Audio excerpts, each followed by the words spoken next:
Peoples party तरफां लसबेला ऐं रावलपिंडी में सियासी ताक़त जो मुज़ाहिरो कयो पियो वञे।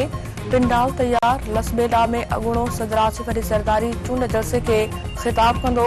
पीपी चेयरमैन बिलावल भुट्टो ज़रदारी लियाक़ताबाद रावलपिंडी में जलसे खे ख़िताब कंदो।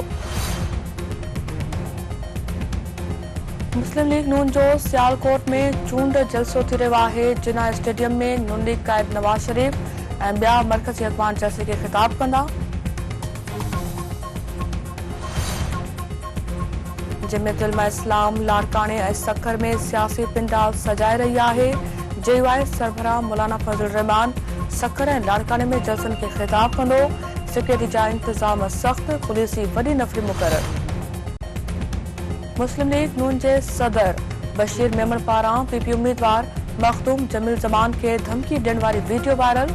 भाणोट में जलसे दौरान बशीर मेमण मखदूम जमील ज़मान खे मुखातिब थींदे चयो त मथस मेमण बिरादरी जे माण्हुनि जा पैसा खाइण जा इल्ज़ाम हणंदड़नि खे शर्म अचणु घुर्जे। एतिरा सबूत आहिनि जो कोर्ट वयसि त ॿाहिरि बि न निकिरी सघंदे। 10 माण्हू गार्ड खणी थो घुमे।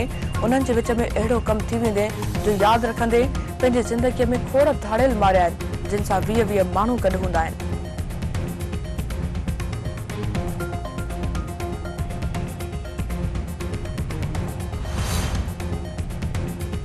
इसराइल इंसाफ़ वारी आलमी अदालत जे फ़ैसिले जा बखिया उडेड़े छॾिया। गुज़िरियल 24 कलाकनि दौरान वधीक 185 फ़लस्तीनी शहीद, 310 ज़ख़्मी। ग़ज़ा जी सिहत वारी वज़ारत जो चवणु आहे त शहीदनि जो मजमूई अंग 26,453 ताईं पहुची वियो। 64,487 खां वधीक माण्हू ज़ख़्मी आहिनि। इसराइली फोर्सिस जी ॿीहर रिहाइशी इमारतुनि ते बमबारी, ग़ज़ा सूरतहाल जो जाइज़ो वठणु ऐं आलमी अदालत जे फ़ैसिले ते अमल दरामद बाबति कयल क़ौमी सलामती काउंसिल जो इजलास, अरबात तलब अरब लीग जो इजलास ॿिए ॾींहुं थींदो।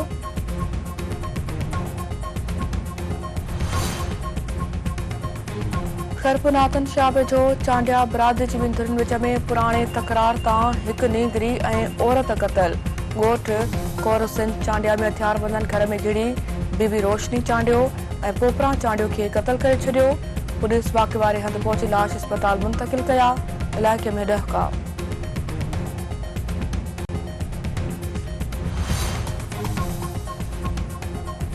ऐं खैरपुर पुलिस पारां मुक़ाबले दौरान इनामी याफ़्ता ॾोहारी खे मारण जी दावा।